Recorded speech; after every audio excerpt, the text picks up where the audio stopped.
My name is Elaine Merritt. I am 63 years old. For most of my life, I believed that love, when given freely, would always come back in some form. That belief ended the night my phone lit up at 11:59. The house was silent except for the wind brushing against the old adobe walls. I had just finished arranging the marigolds on the altar for my late husband, bright petals circling his photo the way he used to circle me on the dance floor. The candles flickered softly, and then the text arrived.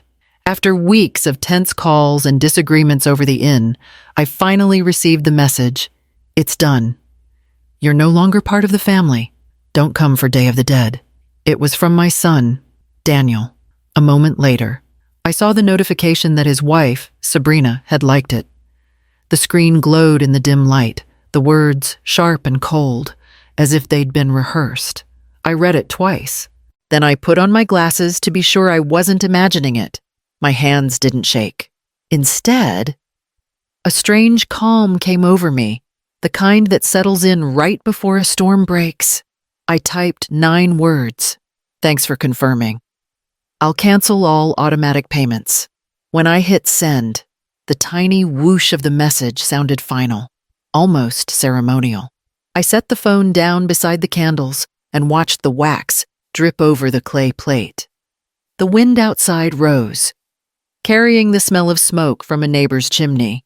That was the night the quiet began, the kind that makes you listen to what has been wrong for years.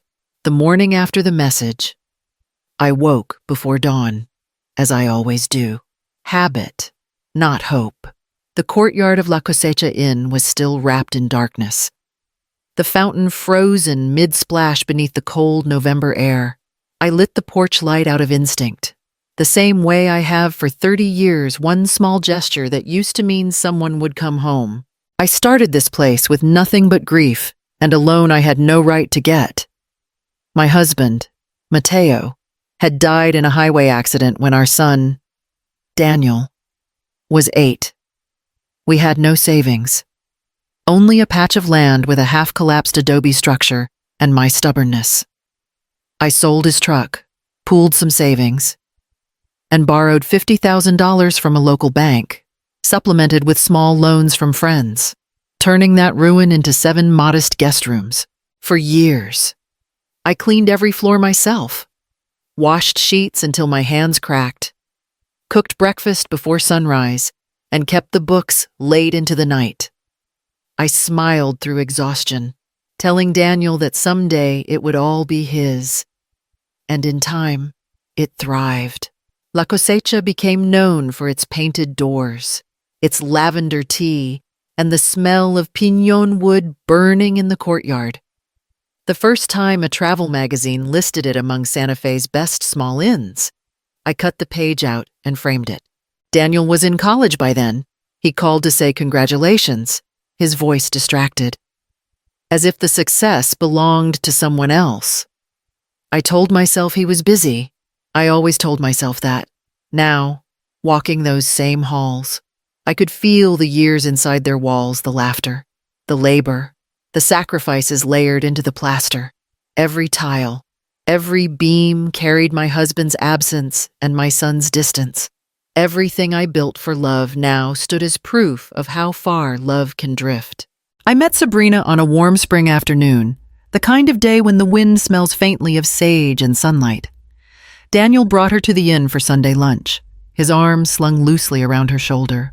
She was beautiful, too beautiful in that curated, deliberate way that belongs more to a camera than to real life. Her smile was precise, her voice smooth as polished glass. She complimented the courtyard, the hand-painted tiles, the scent of piñón in the air, but her eyes wandered as though measuring the space, searching for something worth posting. When I offered her lemonade, she asked if it was organic. Daniel laughed and said she was building her brand. I didn't know what that meant then. I only knew that when she called my inn quaint, the words settled in my chest like dust. 2 months later, they were engaged. Sabrina planned the wedding like a production. She wanted an imported photographer from Los Angeles, live music from Austin, custom invitations printed on handmade paper. When I suggested holding the ceremony at La Cosecha, it would save them thousands, and the courtyard looked beautiful with marigolds. She smiled that perfect smile and said, "Elaine, your place is adorable, but we're going for something more, luxury." I nodded, even as the words stung. I told Daniel I'd help cover the costs. The total came to nearly $100,000. He promised to pay me back someday. The wedding was extravagant and loud, every detail gleaming under borrowed light. I watched from my table as they danced, young and shining, the world spinning easily around them. When Sabrina looked at me, she smiled again, soft. Practiced, unreadable, for the first time. I couldn't tell whether she saw me as family or as a funding source dressed like one. The house was meant to be a gift of transition, not permanence. When Daniel and Sabrina married, they were both optimistic and restless. He talked about launching a marketing firm. She spoke of brand collaborations and sponsorships that would take off any day now. They needed a place close to downtown Santa Fe, so I bought a modest adobe house, 3 bedrooms, pale blue doors, and a courtyard shaded by a single cottonwood tree. "It's only temporary," Daniel said, hugging me tightly. "Just until we can afford our own." I believed him. I always did. The house cost $600,000. I paid for everything: closing fees, furniture, even the little string lights Sabrina wanted for her creative space. I told them not to worry about rent. I wanted them to feel secure. Months became years, 5 of them. The only thing that changed was how little I saw them. At first, they came for Sunday dinners, then once a month. Then texts replaced visits. When I called, Sabrina often answered with a cheerful voice that hid impatience. "We've just been swamped," she'd say, though her social media showed weekends at spas, beach trips, and wine tastings. When I quietly mentioned the idea of rent, she laughed. "Elaine, we're family. It's not rent, it's family equity. We're investing in our future together." The words sounded clever, almost professional. But what she meant was that I would keep paying and they would keep taking.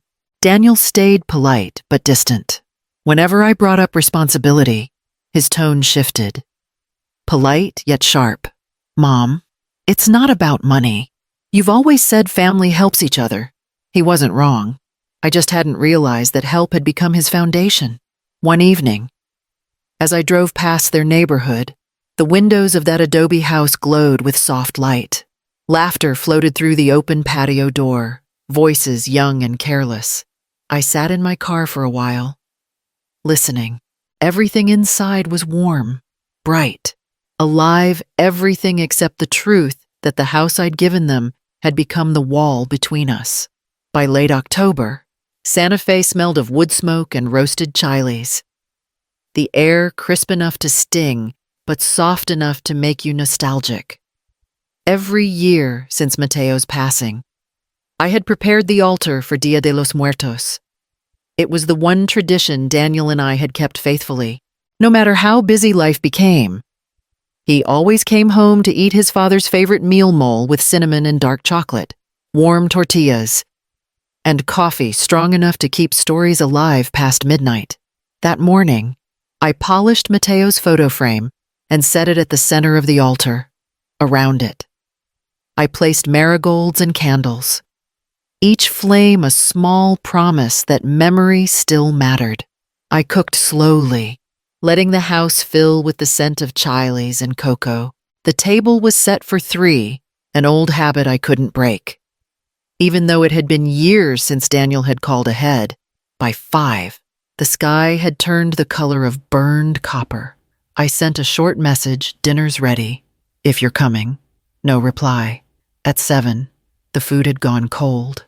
By 8, the candles burned low, their wax tracing soft lines across the tablecloth. Outside, fireworks echoed faintly from the plaza, people celebrating their dead while I sat among mine. I poured myself a small glass of wine and stared at Mateo's picture. His smile looked steady, unchanged, as if he could still fix everything with one quiet word. Maybe we gave too much, I whispered. Maybe that's why there's nothing left to come back for. The phone stayed silent. Even the wind seemed careful not to disturb the quiet. I turned off the porch light, something I had never done on this night before, and sat in the dark a while longer. The inn was full of guests that evening, their laughter floating through the courtyard like faint music. But here, at my own table, only the flicker of dying candles remained, and the hollow ache of realizing that tradition cannot exist on one side of love. When the last candle went out, the room exhaled with it. The silence that followed wasn't grief exactly. It was something colder, heavier, and impossibly still. The morning after Dia de los Muertos, I woke with the smell of extinguished candles still clinging to the air. The food from the night before sat untouched on the counter. The mole turned thick and dull. Something inside me felt finished. Not in anger, but in quiet certainty. I had waited long enough. That afternoon, I sat at the oak desk in my office, the same desk where I had signed the loan papers for La Cosecha nearly 3 decades earlier, and opened my laptop. My hands didn't tremble as I typed. I called the bank, requested to close the joint credit card I shared with Daniel, and canceled the automatic transfers that had moved money from my account to his every month. Then I paid only my own bills: electricity, property taxes, payroll for the inn. For the first time in years, the list felt short, almost light. For 3 days, there was silence. No calls, no messages. I thought maybe they hadn't noticed. Then, on the 4th morning, my phone rang before sunrise. "Mom," Daniel said, his voice tight, clipped. "The mortgage didn't go through this month. The bank said the account was declined. What's going on?" I kept my tone calm. "You'll need to make the payment yourself now, Daniel." There was a pause, a long one.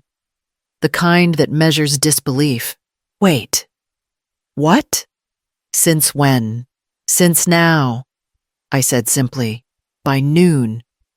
A message arrived from Sabrina. "There's a mistake with the accounts. Please fix it immediately." I wrote back. "No mistake? Time to stand on your own?" The calls multiplied. First questions, then frustration, then outrage.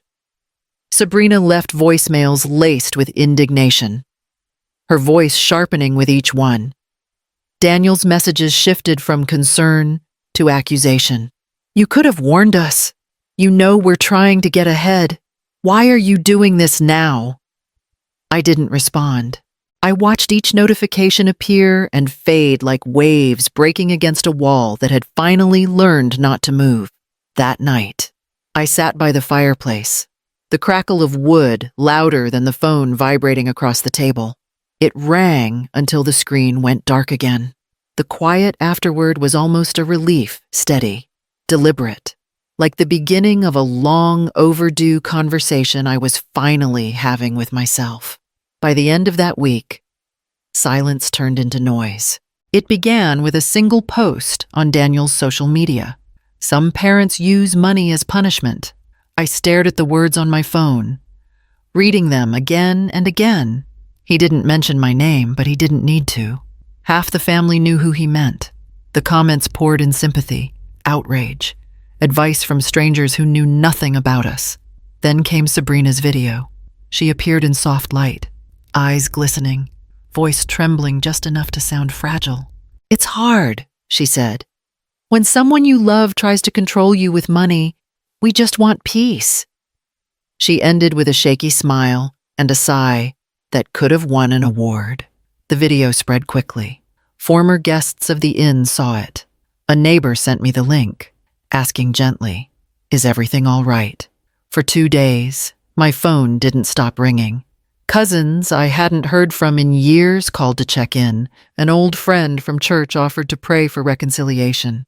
Even my sister left a message, half accusing, half concerned, Elaine. You've always been so giving. What happened to make you this cold? I said nothing. I answered no calls, sent no messages. Instead, I opened the drawer of my desk and took out the folder I had avoided for months, the one with my will and estate papers. The ink had faded slightly since I last looked at it. The next morning, I called my lawyer, Mrs. Garrison, a woman in her 70s with a voice that carried quiet authority. We met at her office downtown, the smell of old leather and coffee thick in the air. I handed her the folder and said, "I need to make changes." She nodded, adjusted her glasses, and listened as I spoke. By the time I left, the plan was set. Most of my savings, nearly $1 million, would fund a scholarship for single mothers in New Mexico. The rest would go to maintain La Cosecha until it could be sold. Daniel's share would depend on one condition: 10 consecutive years of financial independence. That night, I sat by the window as the desert wind rose outside. The phone kept buzzing, voices trying to reach me through glass and distance. I didn't answer.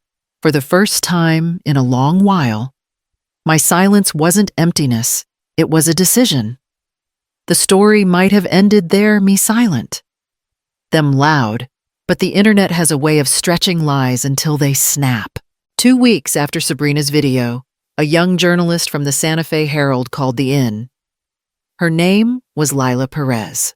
She spoke softly, her tone careful but curious. "Mrs. Merritt," she said, "I'm writing about the video that's been circulating. Would you like to share your side for a long moment?" I said nothing. Then, quietly, "If I show you the truth, you print it whole." Lila came that afternoon. She was polite, nervous even, carrying a recorder she barely used.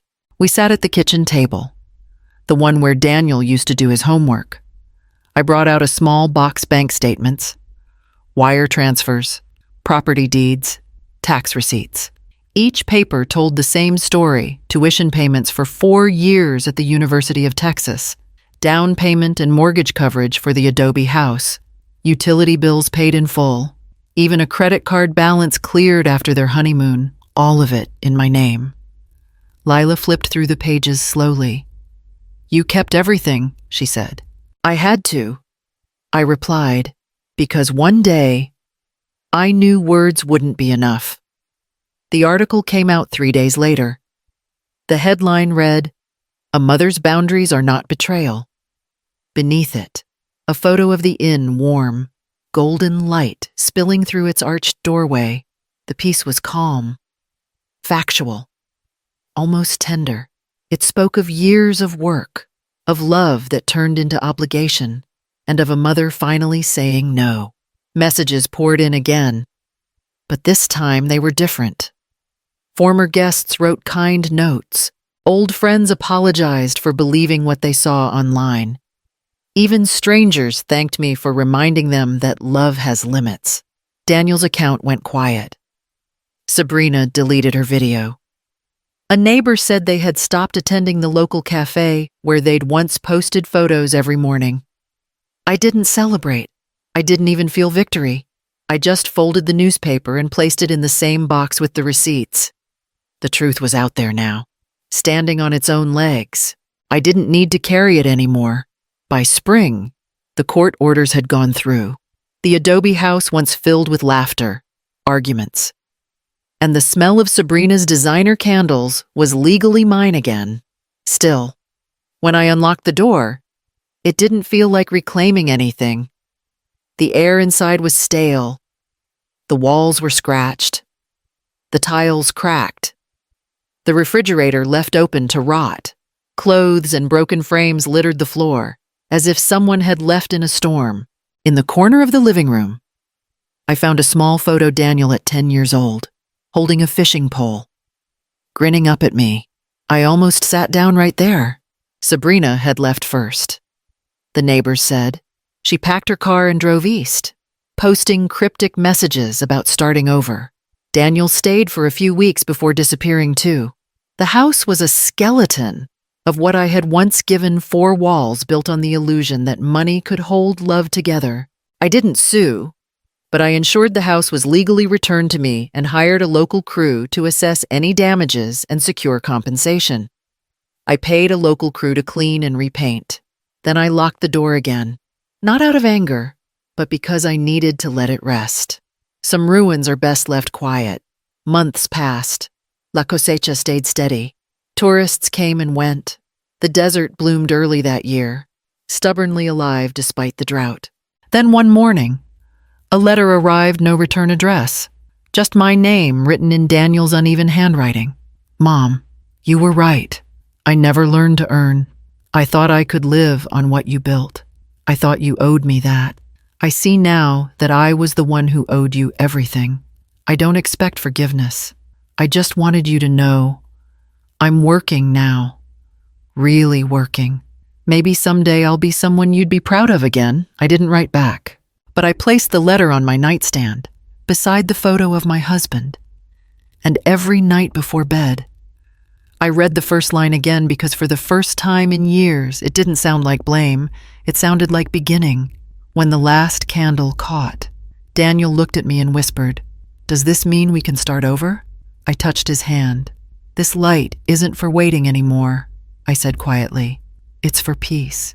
Outside, the wind moved gently through the mesquite trees, and for the first time in years, the light on the porch stayed on not as a beacon for what was lost, but for what had finally come home. 2 years passed quietly, marked not by distance, but by healing. The inn had grown softer with age, fresh adobe repairs, new paint, and marigolds that bloomed stubbornly along the path. Guests still came for the sunsets, for the stories of love and loss written into its walls. One late October afternoon, a car stopped outside. I knew the sound of that engine before I saw it. Daniel stepped out. Taller somehow, older, carrying a little girl with braids and eyes too curious for her age. "Mom," he said softly, "this is Elena." We stood awkwardly at first, unsure where to begin, but children have a way of bridging what adults complicate. Elena tugged my hand toward the courtyard altar, where the candles waited beside a photo of my husband. Together, we lit them one by one, the flames trembling like small, forgiving hearts. Daniel knelt beside me. "I've been fixing houses now," he said, "working with my hands. It's not much, but it's mine." His voice broke a little. "Mom, I'm proud of what you built."